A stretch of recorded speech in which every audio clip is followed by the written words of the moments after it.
तो देखो, अपने चल रहा था राजस्थान का इतिहास और हम पढ़ रहे थे मेवाड़ का इतिहास। और मेवाड़ के इतिहास के अंदर हमने पिछली क्लास के अंदर पढ़ लिया था महाराणा प्रताप को। और आज हम जिस शासक को पढ़ने वाले हैं वो है अपने राणा अमर सिंह प्रथम। ठीक है, तो राणा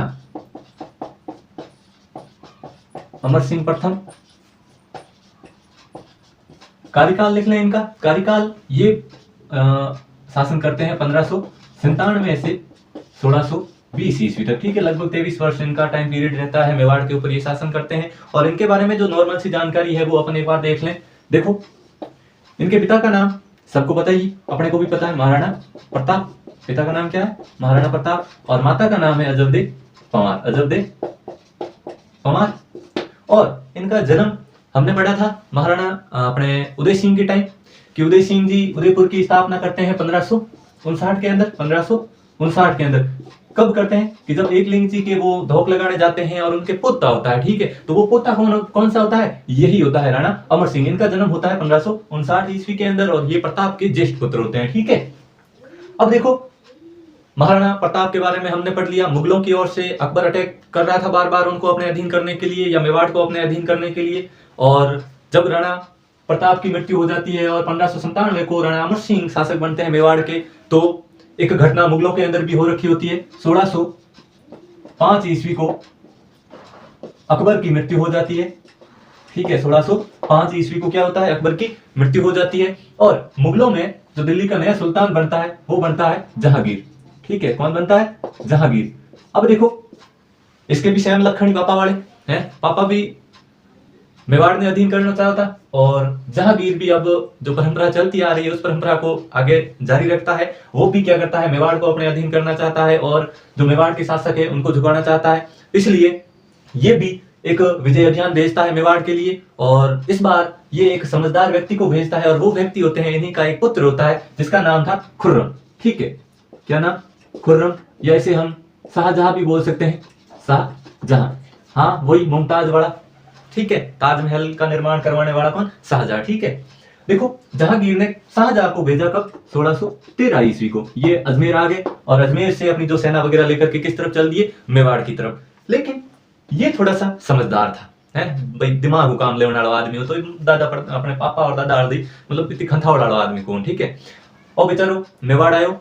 और मेवाड़ आने के बाद इसने वहां पर जो भी इसके जो एजेंट वगैरह होते थे उन एजेंटों को बुलाया और उनसे पूछताछ की कि भाई मेवाड़ का ये क्या मैटर चल रहा है? मेरे दादाजी भी खप गए हैं, पापा भी खप लिया, अब मैंने भेजियो है, पर मैं तो मतलब आसानी हूँ युद्ध वगैरह को करो नहीं, मैं पूरी पूछताछ करना बाद में देखूं। तो बठियाड़ा जो भी एजेंट वगैरह वहां शाहजहां ने सब कुछ समझाई कि अठे मेवाड़ की ताकत इतनी कोनी, वो इतना शक्तिशाली नहीं है, पर अठे जो मेवाड़ की जनता है वो शक्तिशाली है। यहाँ पर जब भी हम युद्ध करने आते हैं, या आपके जो दादाजी है, आपके जो पिताजी वगैरह है, जब भी यहाँ युद्ध करने आते थे तो मेवाड़ की जो जनता है, आम जनता है, आम नागरिक है, वो युद्ध के अंदर शामिल हो जाया करते थे। और यहाँ तक कि हमारा जब भोजन वगैरह खत्म हो जाता था, अनाज वगैरह खत्म हो जाता था, तो हम अगर लेने जाते थे तो कहीं वो हमें अनाज तक नहीं देते थे। ठीक है, और भूखे मरने की नौबत आ जाया करती थी, जिससे हम मेवाड़ को जीत नहीं पाए।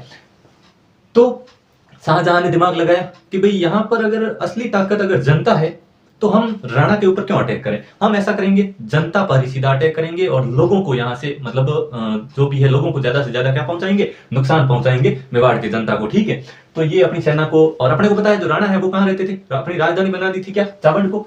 मेवाड़ की राजधानी क्या बना दी थी? चावंड। मेवाड़ की राजधानी क्या? चावंड। और ये 28 वर्षों तक राजधानी रही थी मेवाड़ की। कितनी? 28 वर्षों तक। ये भी अपने याद रखने योग्य बात है। प्रश्न आ जाते हैं कि प्रताप ने जो चावंड है वो कितने वर्षों तक अपनी राजधानी बनाई थी? तो प्रताप के टाइम वो कितने? 12 वर्ष रही थी। और कुल कितनी रही थी? 28 वर्ष रही थी। चावंड मेवाड़ की राजधानी कितने वर्ष रही थी? 28 वर्ष रही थी। ठीक है, तो फिर ये पहाड़ियों के अंदर रहते थे राणा वगैरह, क्योंकि चित्तौड़गढ़ दुर्ग तो अभी तक मुगलों के पास था, वो इनको मिला नहीं था। और ये जो चावंड नई राजधानी बनाई हुई थी, तो जो अमर सिंह वगैरह है ये कहाँ रहते थे? चावंड के अंदर। ठीक है, तो चावंड, फिर क्या हुआ? शाहजहां के जो सैनिक थे वो गांव के अंदर जाते और आम जनता को क्या करते? परेशान करते, आम जनता को लूटते, उनकी जो बहन बेटियों को वहां से उठा करके ले जाया करते थे। और जो इनका क्या होता था फिर? व्यापारी होता था इनका। तो बेचारे वहां के भी जो लोग थे वो परेशान हो गए, जो मेवाड़ की आम जनता थी वो परेशान हो गई, और उन्होंने भी परेशान होकर के अब सीधा राणा जी के पास तो कौन जाए? तो जो वहां की जनता थी वो पहले कहां जाएगी, सामंतों के पास जाएगी। तो जनता सारी कहां गई, सामंतों के पास गई। और सामंत भी सीधा राणा के पास तो जाने से रहे, सामंतों ने सीधा कांटेक्ट किया जो अमर सिंह है, अमर सिंह का जो एक ज्येष्ठ पुत्र था जिसका नाम था कर्ण सिंह, ठीक है, युवराज था मेवाड़ का। इस कर्ण सिंह से कांटेक्ट किया और कर्ण सिंह को सारी बातें बताई। किन्होंने, सामंतों ने कर्ण सिंह को सारी बातें बताई और कर्ण सिंह से कहा कि युवराज, अपने मेवाड़ पे ऐसा हो रखा है, मुगल आते हैं, अपने जो बहन बेटियों को उठा के ले जाते हैं, परेशान करते हैं, मार देते हैं, बूढ़े बुजुर्गों से, मतलब जो भी उनको प्रताड़ित किया जाता था, सारा कुछ सिस्टम उनको कर्ण सिंह को सुना दिया। कर्ण सिंह युवराज थे, युवा थे। उन्होंने अपने पापा से जाकर के बात की, पापा ऐसा हो रखा है मेवाड़ के अंदर, क्या करें। युद्ध करने से रहे, क्योंकि युद्ध जंगलों के अंदर तो वो आएंगे नहीं, पहाड़ों के अंदर तो वो आने से रहे मुगल। अब गांव को वो तहस नहस कर रहे हैं, गांव के अंदर बेचारे बुजुर्गों को, बहन बेटियों को परेशान कर रहे हैं, तो क्या करें। तो अमर सिंह के जो सामंत थे, सरदार थे, उन्होंने बात की अमर सिंह से और करण सिंह ने भी बात की कि भाई अपने ही घाटा हो रहा है, मेवाड़ तहस नहस हो रहा है, क्यों ना कोई संधि बंदी का विचार बना ले थोड़ा सा। क्योंकि जहांगीर भी 1613 ईस्वी के अंदर अजमेर आया हुआ था और इनका एक ठिकाना था कहाँ पे, अजमेर। अजमेर ये आया हुआ था और अजमेर से किसको, शाहजहां को भेजा हुआ था।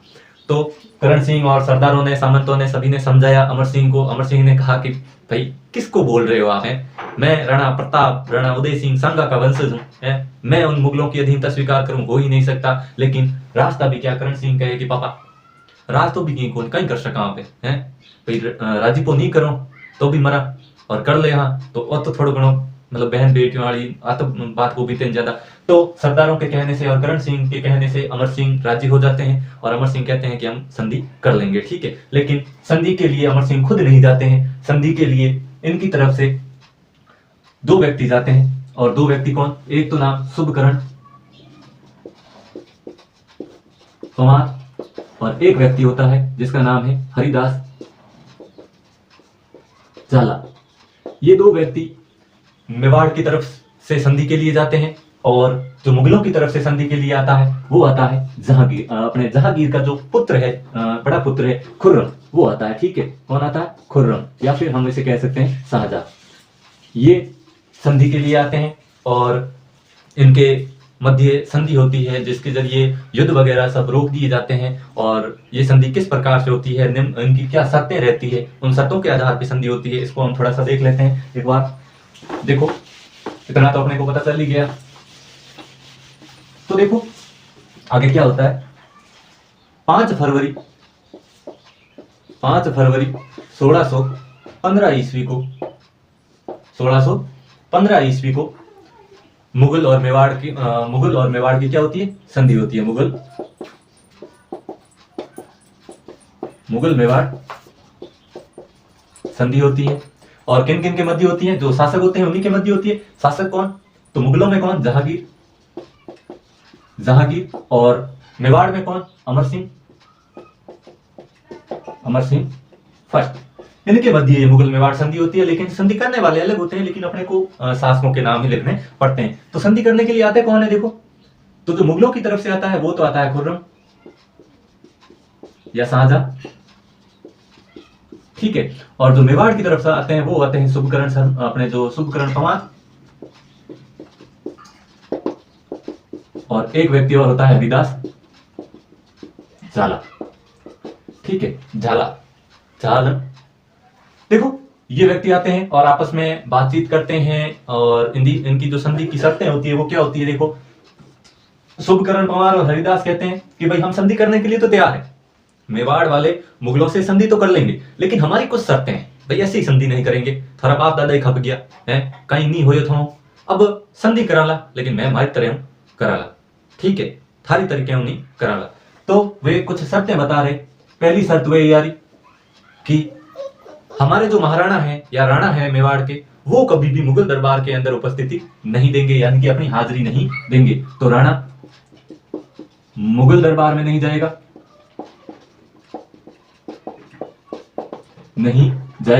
बल्कि इनकी जगह कौन जाएगा, युवराज जा सकता है, यानी कि कौन जाएगा, युवराज जाएगा।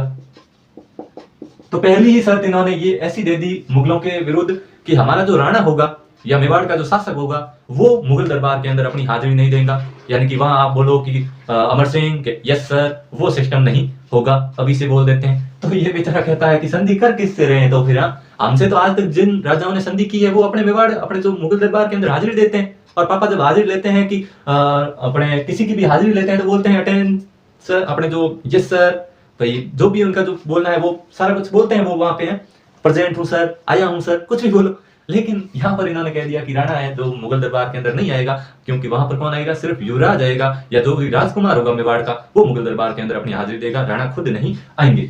दूसरी शर्त इन्होंने रखी कि जब भी संधि कर लेते हैं तो जो भी राज्य की जो सैनिक शक्ति होती है, सैन्य बल जितना भी होता है वो मुगलों के साथ होता है, लेकिन मेवाड़ से सिर्फ 1000 सैनिक ही मुगल दरबार में आएंगे, बाकी वाली सेना नहीं आएगी कभी भी। और तीसरी बात इन्होंने की कि जो मुगल है, मुगल और मेवाड़ के बीच वैवाहिक संबंध स्थापित नहीं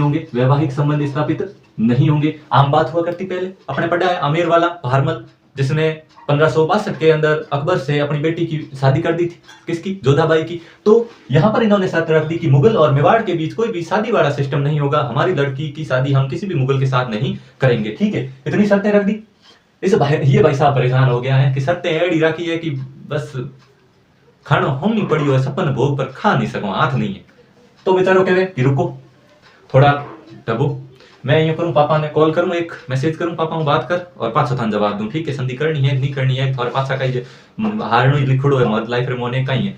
और बेचारो खुर्रम साजा जहांगीर ने कॉल करन के पापा संधि करा या नहीं करा है, संधि भी एडी करे कि संधि नहीं जेड़ी हुए हैं अपोर लिए। तो पापा के थूकी कर रोड़ो मिटा है करे जो कर हाथ आयोड़ी थू हाथ क्यों टाड़े मुंडे तक आयोड़ कोड़ी थूडो पर नीचो खिरा हुए पाछो है। तो बेचारा खुर्रम से कहा कि जैसे तैसे भी हो, एक बार वो मतलब सिस्टम हो रखा था मुगलों के बीच में, जो भी आया गया एरा गेरा जो भी आता बेचारा जहांगीर से अकबर से पूछता कि बोलो क्या हालचाल है, मेवाड़ वालों का क्या हुआ, कौन आया वहां से हार करके, अब की बार आपने कौन गया था धूड़ खाने, वहां पे है धूड़ खावनी करने गधम। अरे बेचारा मचका होता रहता, दिल्ली आता था कोई वो। तो बेचारो जहांगीर भी परेशान हो गए कि करी रोंदड़ो मिटा दो बस है, जो हमें ले दे सिस्टम खत्म करो वो जो कोई। तो शाहजहां ने कहा कि ठीक है, लेकिन यहां पर एक और शर्त रखी इन्होंने, जो चित्तौड़गढ़ का दुर्ग था अभी तक मुगलों के अधीन था, इन्होंने कहा कि हमें चित्तौड़गढ़ दुर्ग वापस लेना है। तो फिर खुर्रम भी एक शर्त रखता है कि चित्तौड़ तो वापस दे दिया जाएगा, लेकिन इसका पुनर्निर्माण नहीं करवा सकते, पुनर्निर्माण नहीं। शाहजहां कहता है कि आपको चित्तौड़गढ़ का किला वापस दे दिया जाएगा, लेकिन इसका जो पुनर्निर्माण है वो आप नहीं करवा सकते, जो हमने इसको क्षति पहुंचाई है, इसको जो तोड़ फोड़ की है मुगलों ने चित्तौड़गढ़ दुर्ग के अंदर, उसको आप वापस बना नहीं सकते।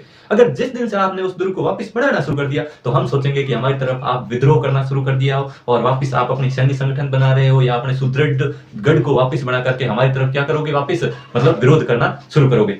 तो ये एक शर्त इन्होंने रख दी थी कि चित्तौड़ को वापस दे दिया जाएगा आपको मेवाड़ वालों को, लेकिन इसका जो रिकंस्ट्रक्शन है यानी कि पुनर्निर्माण है वो आप नहीं करवा सकते हो, ठीक है।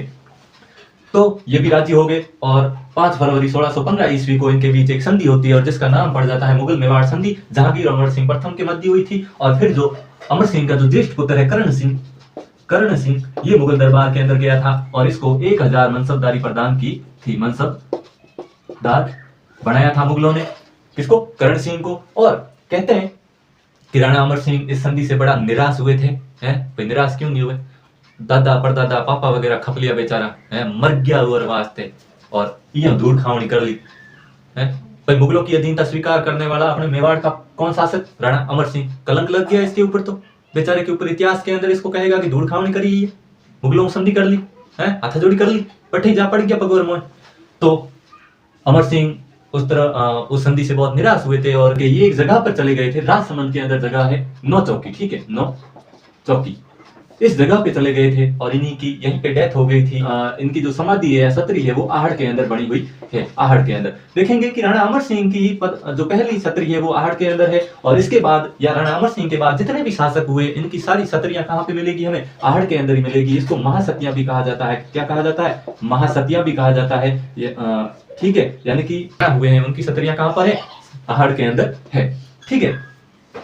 फिर हम आगे और भी पढ़ेंगे कि कालांतर के अंदर नौचौकी इस जगह पर, नौचौकी ये कहाँ है, राजसमंद के अंदर है, ठीक है। इस जगह पर जो महाराणा राज सिंह हुए हैं, मेवाड़ के शासक राज सिंह, इन्होंने अपने राजसमंद झील का भी निर्माण करवाया था। किसका? राजसमंद झील का भी निर्माण करवाया था। करण सिंह के बारे में जान लेते हैं। करण सिंह ने जो उदयपुर के अंदर है जो पिछोला झील थी, पिछोला झील के अंदर जग मंदिर का निर्माण शुरू करवाया था। जग मंदिर का निर्माण शुरू करवाया था। किसका? जग मंदिर का निर्माण। और कालांतर के अंदर जब शाहजहां और उसके पिता जो जहांगीर है, उनके बीच में कोई मतभेद हो जाते हैं और शाहजहां वहां से भाग करके कहाँ आता है, जो मेवाड़ आता है। और मेवाड़ में जो करण सिंह है वो इसको जग मंदिर के अंदर शरण देते हैं और कहते हैं कि जो शाहजहां है वो जग मंदिर को देखकर ही इतना प्रभावित हुआ था कि उसने अपने मुमताज की याद के अंदर क्या बनाया था, आगरा के अंदर ताजमहल बनवाया था। देखें तो ताजमहल और जो जग मंदिर है उदयपुर का पिछोला झील के किनारे बना हुआ, ये दोनों ही देखने में लगभग इसकी जो कला है वो हमें सेम तरह की दिखाई देती है, इनकी डिजाइन है वो भी मिलती जुलती दिखाई देती है। इसके बाद जो इस जग मंदिर को पूरा करवाने वाला कार्य है वो करवाया था जो करण सिंह का पुत्र था, जगत सिंह प्रथम। इसने इस कार्य को पूरा करवाया था। और इसके बाद हम जो अगला शासक है अपने महाराणा राज सिंह, उस राज सिंह के बारे में थोड़ा सा बाद में डिस्कस करेंगे। और बहुत ही महान शासक हुए हैं राज सिंह। और महाराणा प्रताप के बाद अगर मेवाड़ के अंदर किसी शासक को पढ़ा जाना चाहिए और सबसे जो योद्धा या वीर शासक हुए हैं वो अपने महाराणा राज सिंह हुए हैं। और उनके भी किस्से और कहानियां बहुत ही जबरदस्त है। राज सिंह है उसके बारे में हम थोड़ी सी बाद के अंदर चर्चा करेंगे। किसके बारे में? राज सिंह के बारे में। तो ठीक है, आज के लिए बस इतना ही। धन्यवाद।